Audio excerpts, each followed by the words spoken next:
Welcome. I'm Donna Herbal, Vice President of Training and Culture Development with Perkins and Marie Calendars. Thank you so much for joining us today for our conversation. First and foremost, special appreciation to DeVry Works and CLO Symposium Plus for making this entire event possible. What great learning so far. So a little background. I'd like to start by introducing my industry. Yes, I work with the restaurant industry.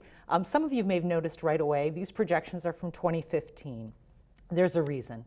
One, the industry hasn't shifted its forward projections dramatically. And 2015 was a very significant year in Perkins and Marie calendars.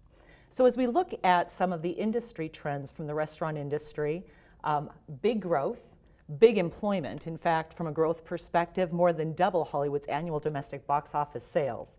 And from an employment perspective, the industry is forecasted to employ 1 in 10 working Americans in the next 10 years. So between big sales growth and big employment opportunities, also pretty exciting that we continue to open locations. And what that really means is it's a very competitive environment. Well, I told you 2015 was a very significant year, and let me tell you a little more about that. For those who aren't familiar, Perkins and Marie calendars are legacy restaurant brands. Since we're here in sunny California, let me tell you a little bit about Sunny Marie calendars. Marie Calendars operates dominantly in the western U.S. With additional location in Mexico. And in our restaurant concepts really started from an amazing pie business and grown into a from-scratch and delicious menu offering. Marie Calendars celebrates 70 years in business next year in 2018. And our sister brand, Perkins, many will recognize the Perkins brand from the eastern side of the U.S. Perkins really comes into the restaurant industry through breakfast. We have a strong heritage in pancakes, coffee. You've probably done some business meetings, had delicious pie or muffins if you're near one of our locations. Well, the Perkins brand in 2018 celebrates 60 years in business, so we're the baby of the two brands. What was interesting about 2015 is both Perkins and Marie calendars as legacy brands had a couple of challenges to meet in that very competitive restaurant space. Now, for those of you who don't work in restaurants, quick question, is the war for talent still hot? Yep, yes it is, absolutely, big nods. So in 2015, we'd had some leadership changes. Perkins and Marie calendars, who'd been separate brands and kind of enemies, and certainly competitors for many, many decades, came under one umbrella into Perkins and Marie calendars in the middle of the 2000s. And in 2015, we really had to take a step and say, okay, how do we reimagine learning and development as not only a talent and recruitment strategy, but also a brand definition strategy for these legacy brands as we move forward into the significant year of 2018. So our new CEO at that time, Jeff Warren, brought to us the 5 strategic pillars, which you see here in the middle of the screen. We started with defining some of our strategic business visions, clearing the clutter, if you would. We talked with hundreds of our team members and our managers to really understand what was our culture today. Not the culture from 2002 or 1992. Many of those people still work with us in our restaurants today. But what was current and what resonated. And this idea of good people doing good work really came through on the forefront. And so we took some of those keywords and ideas from our team members, distilled a current vision for our shared future together, supported with our strategic principles, and then we reinvigorated what we call quality circles, which are a listening forum as well. And all of that ideation was coming to the forefront in 2015, and we had the opportunity in learning and development to reimagine our L&D future. Well, no surprise, the buzzwords then were similar to some of the buzzwords now. So we talked a lot about these ideas like gamification. Augmented reality was really becoming a big discussion point.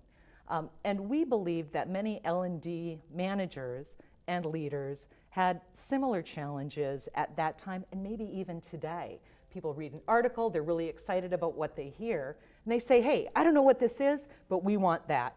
So we kind of had to cut through some of our own clutter and find some solutions that worked for us.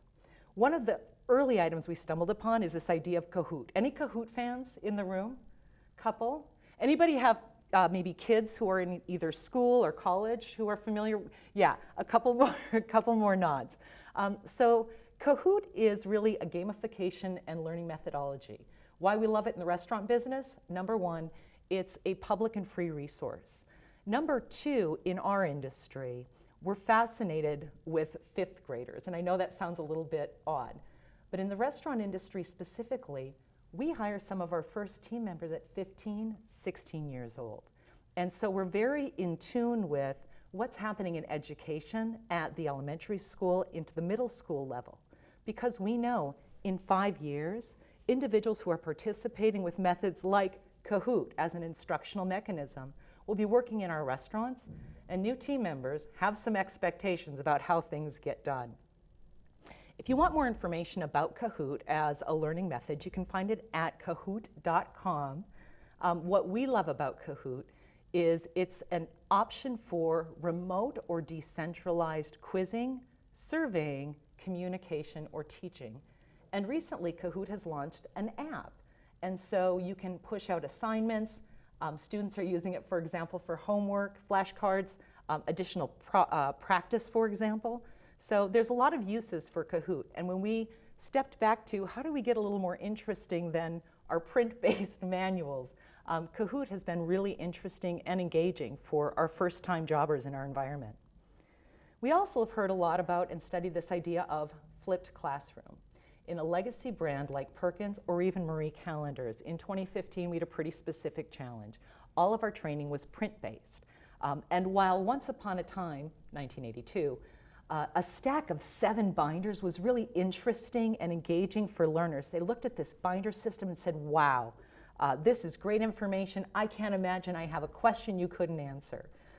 Well, in 2015, 2016, and 2017, when you pull out 7 binders, people say, are you kidding me? You couldn't do that smarter? So we had some of those challenges as well in terms of our methodology. And what's interesting with the flipped classroom model is it's a model that really starts with provide the knowledge environment or the learning environment to the learner, maybe one-on-one, self-paced, self-driven, using even electronic or technology-enabled mediums, and then use trainer time or facilitator time or teacher time for practice, application, and repetition. And this was interesting to us. Here's why. Remember I mentioned we had this 7-binder reference system, these great print materials that people could follow along with. Well, they were cumbersome. And what we found when we did our training needs analysis and really looked at how processes were working for us, it wasn't working well. In many of our restaurants, instead of using our formal training system, we had a process I gently refer to as magic apron strings or magic spat, which means I'm a certified trainer, I have magic apron strings. If you work next to me long enough, you too can be great. And so while it's very interesting and exciting for trainers, it's not really a great training method. So applying this idea of flipped classroom, we were really able to use technology to start bringing some of the knowledge-based training out of the one-on-one show and tell from our certified trainers. Get trainees and learners who had a baseline of information working with certified trainers for the knowledge practice.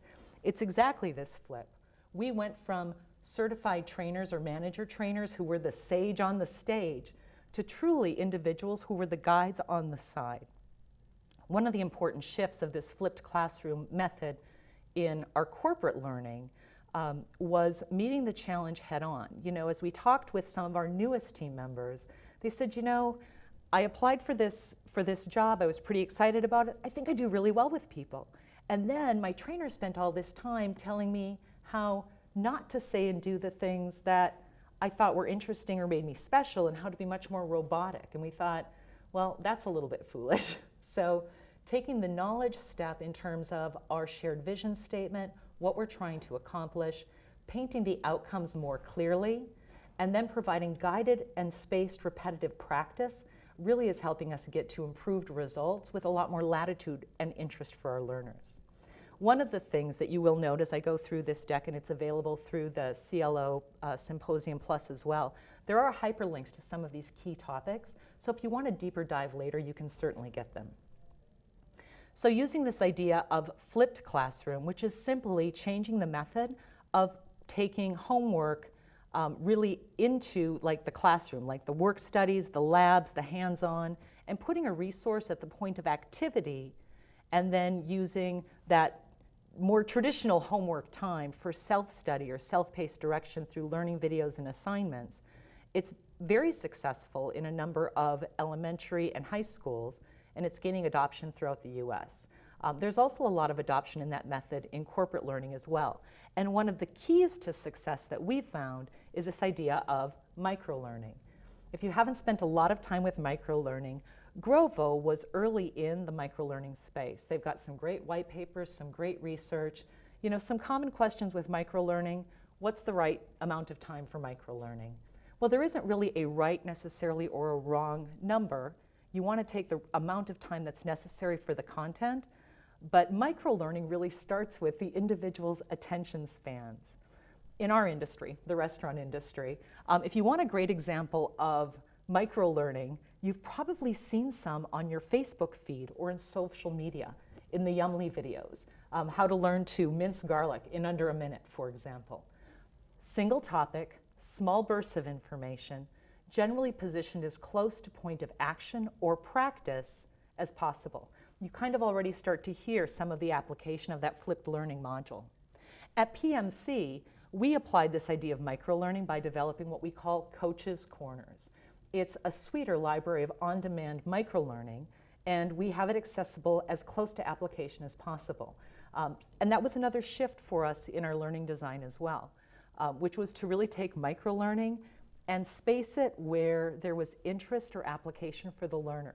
It sounds intuitive, of course it's great learning theory, but what we found in practice was we were kind of inviting our learners to drink from the fire hose and hoping something stayed. So this shift of the use of microlearning at point of practice and spaced repetition has really increased learning outcomes 90 days after training. Some have talked about gamification as well. I've already told you I'm a big fan of Kahoot as a basic introduction to gamification. Gamification very simply is applying game elements to some traditional training or traditional methods that may already exist. Any of the loyalty programs for like hotels, for example, airline industry, they're all based on this idea of gamification. Introduce levels, experience points, rewards, ways to earn different special things through activity or participation. One of the items I absolutely love, and shout out, they've won several awards. Deloitte has done a great job with their Will You Fit into Deloitte interactive and gamified video. If you haven't seen it, again, there's the hyperlink in the presentation, or I suggest you find it on Google. Great example of the next generation of gamification in learning and development through video and mini video. Also love to introduce the idea of Bunchball. So Bunchball. Bunchball does some great work with gamification, not only in the education space, but also in terms of having contests or igniting Salesforce into sales behaviors. And so sometimes we found in the L&D space that we're asked to solve for operational or business outputs, and we don't need more training, we need increased engagement. And gamification can help with that in a variety of different platforms. As I mentioned, we've used Kahoot. We introduced Kahoot with our new hire training, and we've actually expanded it as well into some of our promotional training. So we do promotions 5 times a year, and that's a lot of new menu items and new ideas for team members. Kahoot helps us make team members look forward to and be aware of when training's coming versus really that mandating portion of participating in training, which is exciting. A gamification element that we've had in place even as we've made the transition in our learning structures is what we call relay training. So our relay training is a method of, we create small teams in each restaurant, and so there's a lead certified trainer in each restaurant who provides communication, feedback with other members of their team, usually 5 to 6 individuals. The fun part about relay training is having teams already established allows for in-restaurant sales contests, cross-partnerships. It's an easy way to set up teams and kind of break down silos. A natural silo point in restaurants, of course, is dining room staff versus kitchen staff. And so by using the mechanics of relay training with collaboration and cross-functional work, we've been able to have a lot of fun but also achieve some restaurant goals as well. Last but not least, point of interest for our organization, and many of you I know have seen examples, have examples already here that we've seen as well in some of our sessions, is this idea of augmented reality. I've been fascinated with augmented reality since Pokemon Go. Any Pokemon? Yep, a couple of Pokemon. Anybody who does not want to admit they're a Pokemon Go player? Okay, just checking. So this idea of augmented reality is really fascinating, and it's being able to put content at a point of reality. Think about, as I've heard it best described, think about browsing the world like you browse the internet. From a training perspective, we have a difficult time sometimes in our operations because our point of work really is a cook's line, or it's a pantry, or it's a dining room. There aren't desks, there aren't many computers, in the restaurant. Many of our Perkins operations are 24/7, which means 24 hours a day, 7 days a week, 365 days a year. So there isn't a lot of pre-time or post-time to apply some of this learning. With augmented reality, we can use point-of-work posters and tools and the smartphones that our team members have with them pretty much all the time as a mechanism to deliver video, interaction, additional information.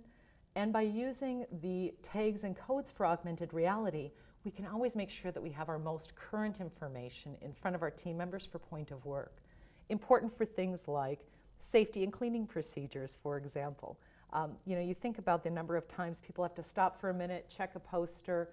Being able to bring demos closer to point of work is one of the real challenges we've had, and augmented reality kind of looks like the solve. There's some great augmented reality examples. As I've mentioned, the direction we're working to go today is really through augmented print. Layer is a great option. Some have already mentioned as we've been talking, Orisma is commonly used. Zapper, which has its own already built app, is very appropriate as well for use. We're in the process of using augmented reality for adding video demos, for example, to our recipes. We have some specific processes in terms of cutting, producing, mixing sauces in our restaurants, so demos are very, very helpful. And then there's always that out-of-date poster someplace in one of the restaurants. And again, the ability to manage real-time content and real-time information is just much more interesting with augmented reality. So this is a lot of information on some of the buzzwords we've heard about, a little bird walk in how at PMC we've explored these items since 2015, making the transition from a print-based system into a more engaged learning system for our individuals today. One of the things that I'm really interested as you reflect on this session in our conversation is, how does this help us? What are some best practices or pitfalls that you're familiar with in not only your industry, but from the L&D industry overall? And how do we apply this information in learning strategy? I look forward to learning more from you in the future and appreciate you joining me for today's session. Thank you.